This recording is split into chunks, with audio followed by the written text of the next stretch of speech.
날마다 새로운 하나님의 은혜가 참 놀랍습니다. 오늘도 우리에게 새날을 주시고 또 이 한 주를 통해서 소망하게 하신 그 하나님의 좋으심을 우리가 기억하며 감사함으로 기도하겠습니다. 참 좋으신 하나님 감사합니다. 우리를 부르셨습니다. 하나님의 사람 택하시고 또한 서로 사랑하게 하시며 주님의 거룩하신 은혜 가운데 교회가 또한 성도가 되게 하셨으니 그 은혜가 얼마나 크고 놀라운지요. 오늘도 주님의 뜻 안에 하나님의 그 계획하심을 따라서 살아가기를 다짐합니다. 우리 마음과 삶에 역사하여 주시고 주님의 말씀에 크고 놀라운 그 사랑하시는 은혜가 우리의 아름다운 고백이 될 수 있도록 도와주시옵소서. 예수 그리스도 이름으로 기도드립니다. 아멘. 찬송가 430장 함께 불러서 하나님을 찬양하겠습니다.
요한복음 12장 44절에서 50절입니다.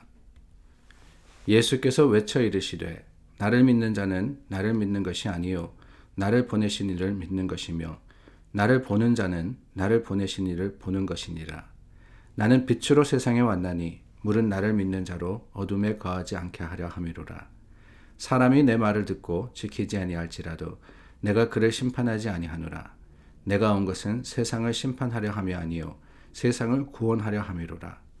나를 저버리고 내 말을 받지 아니하는 자를 심판할 리가 있으니 곧 내가 한 그 말이 마지막 날에 그를 심판하리라. 내가 내 자의로 말한 것이 아니요 나를 보내신 아버지께서 내가 말할 것과 이를 것을 친히 명령하여 주셨으니 나는 그의 명령이 영생인 줄 아노라. 그러므로 내가 이르는 것은 내 아버지께서 내게 말씀하신 그대로니라 하시니라. 예수님께서 예루살렘 성에 입성하신 후에 일어난 일들을 기록을 하고 있습니다. 그 첫 번째가 몇 명의 헬라 사람들이 예수님을 찾아옴으로 인해서 예수님께서 주시는 교훈을 요한복음은 기록을 하고 있습니다. 우리 다른 공관복음들은 예수님의 행적 위주로 이렇게 마지막 한 주 예수님께서 예루살렘 성에서 보내신 그 기간을 기록을 하고 있는데 요한복음은 예수님의 가르침에 대해서 많이 할애를 해서 기록을 하고 있는 것을 보게 됩니다. 특별히 오늘 계속해서 이어져서 오늘 본문까지 주어지시는 말씀은 바로 그 찾아온 사람들에게 또 예수님을 이제 구하는 사람들에게 주신 말씀이다 라고 할 수 있을 것 같습니다. 그런데 문제는 뭐냐? 어제 본문, 여러분 어제 본문 읽으셨습니까? 그 어제 본문에 보면은 많은 사람들이 예수님의 말씀을 듣고 보았지만은 예수님께서 가르치신 것을 들었을 뿐만 아니라 행적을 보았다 그랬습니다. 많은 표적을 행하셨다 그랬어요. 예수님께서 그러셨음에도 불구하고 37절 말씀, 12장 37절 말씀에 보니까 그를 믿지 아니하니 그랬습니다. 그를 믿지 아니하니. 예수님을 믿지 않았다는 거예요. 사람들이 보았음에도 불구하고 예수님을 인정하지 않았습니다. 물론 그 이유는 무엇이냐? 말씀을 이루게 하시려고 그랬다라고 하고 있어요. 이사야에 기록된 말씀, 사람들이 예수님을 받지도 또한 영접하지도 않을 것이라는 그 말씀을 이루기 위해서이다 라고 하셨는데 예수님께서 그 믿지 않음에 대해서 어떻게 반응을 하셨느냐? 그게 바로 오늘 본문입니다. 44절에 보니까 나를 믿는 자는 나를 믿는 것이 아니요 나를 보내신 이를 믿는 것이다 라고 하고 있습니다. 나를 믿는 게 아니다. 예수님께서 기적을 행하시고 예수님께서 여러 가르침을 주셨지만은 그것은 다 뭐냐? 하나님의 권능이며 하나님의 증거다라고 하고 계시는 거예요. 우리는 이 의미를 잘 알고 있습니다. 예수님은 이 땅에 오신 하나님의 아들, 즉 하나님이십니다. 삼위일체의 하나님이십니다. 그러나 사람들은 눈에 보이는 예수님을 보고는 그 사실을 이해하지도 또한 받아들이지도 않았던 거예요. 그래서 예수님이 말씀하셨지만 그 예수님의 능력과 또한 가르침이 하늘의 것이었지만 사람들은 결국 알지 못했던 겁니다. 예수님의 말씀, 나를 믿는 것은 나를 믿는 것만이 아니라 나를 보내시니 하나님을 믿는 거다라고 하고 계시죠. 그 예수님의 말씀과 교훈이 다 하늘의 것이며 또한 하나님의 뜻이며 계획인 것을 우리는 이 선포의 말씀을 통해서 깨닫게 되는 겁니다. 그러면서 하시는 말씀이 뭐냐? 예수님이 왜 이 땅에 오셨느냐? 그 하나님이 왜 이 땅에 오셨느냐라는 것을 말씀하십니다. 46절입니다. 나는 빛으로 세상에 왔나니 물은 나를 믿는 자로 어둠에 거하지 않게 하려 함이다 그랬습니다. 그리고는 47절 말씀에 가서 내가 그를 심판하지 아니하노니 내가 온 것은 심판하러 온 것이 아니라 구원하러 왔다라고 하십니다.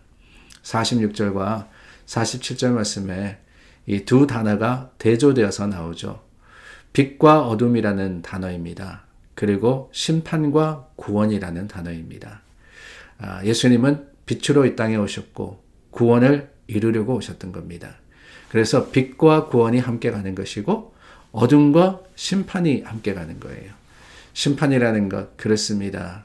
하나님께서 이 어두워진 이 땅을 하나님이 다스리시고 또한 판단하시기 위해서 하시는 것이 심판입니다. 그 심판은 약속된 것이며 그날을 향해서 우리는 가고 있어요. 그런데 여러분 감사한 것은 세상이 아무리 어둡다 할지라도 그 심판이 우리에게 주어진다 할지라도 심판을 피해갈 수 있는 사람은 없습니다. 그런데 중요한 게 뭐냐? 이 땅에 예수님께서 빛으로 오셨고 또한 그 예수님의 오신 목적이 뭐냐? 그것은 바로 구원이다라는 사실이 감사한 거예요. 우리가 어쩔 수 없이 세상을 살아가면서 그렇습니다. 세상은요. 이미 우리 가운데 있는 악으로 말미암아 죄로 말미암아 어두울 수밖에 없어요.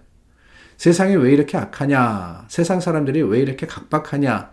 세상이 왜 이렇게 힘들고 어두워지고 악해지냐? 우리가 컴플레인 하지만은 사실은 세상은 그럴 수밖에 없는 거예요. 하나님을 알지 못하는 세상은 멸망으로 향해 가기 때문에 그럴 수밖에 없습니다. 중요한 것은 뭐냐? 그 세상이 그냥 깜깜한 채로 있는 게 아니지 않습니까? 빛이 있다고 말씀하시는 거예요. 예수님이 빛으로 이 땅에 오셨다고 하십니다. 이미 오셨습니다. 2000년 전에도 빛으로 세상에 왔나니 예수님이 이미 오셨다고 하지 않습니까? 그 예수님께서 지금도 우리와 함께 하시기 때문에 그 빛은 세상을 비추고 있는 겁니다. 그러므로 우리는 세상이 어둡다고 불평할 것이 아니라 그 가운데 빛 대신 예수님을 향해서 함께 모이며 그 빛을 또한 비추어야 되는 것이 우리에게 맡겨진 사명입니다. 우리 세상은 다 심판을 향해서 가고 있습니다. 여러분 기억하시기를 바라요. 우리가 오늘 이렇게 살아가지만 우리가 이 하루를 허락받은 것은 그저 즐기고 살라고 하는 것이 아니라 그저 오늘 우리 마음대로 네가 원하는 대로 살라고 하시는 것이 아니라 그 심판을 준비하라고 우리에게 주신 시간이자 또한 하나님의 사랑입니다. 그 사랑 가운데 우리가 기억해야 하는 것, 그 한 가지는 다름이 아닙니다. 빛으로 오신 예수님께서 우리에게 허락하신 구원의 놀라운 역사입니다. 그 놀라운 역사가 저와 여러분들에게 주어졌고 또한 주어진 그 구원이 오늘 우리에게는 하나님의 주시는 축복이 되어서 주님 오시는 날까지 저와 여러분들을 붙들 거기 때문에 그 하나님의 은혜를 기억하며 우리도 세상의 빛의 역할을 감당하는 믿음의 사람들이 될 수 있기를 바랍니다. 빛은 숨는 게 아니에요. 빛은 가리워지는 게 아닙니다. 오직 주님 안에서 세상을 향해서 내가 누구인지 또한 하나님은 어떤 분이신지를 기억하며 오늘 하루를 시작하는 저와 여러분 될 수 있기를 바랍니다. 예수님 이름으로 우리가 함께 기도하겠습니다. 참 좋으신 하나님 감사합니다. 주님께서 우리에게 비추어 주신 그 빛이 생명이며 구원입니다. 오늘도 빛 가운데 거하는 자들이 되게 하여 주시고 그 빛을 따라서 하나님의 놀라운 은혜와 사랑을 세상에 전하는 믿음의 사람 삼아 주시옵소서. 예수님 이름으로 기도드립니다. 아멘. 우리 함께 중보하여서 기도하겠습니다.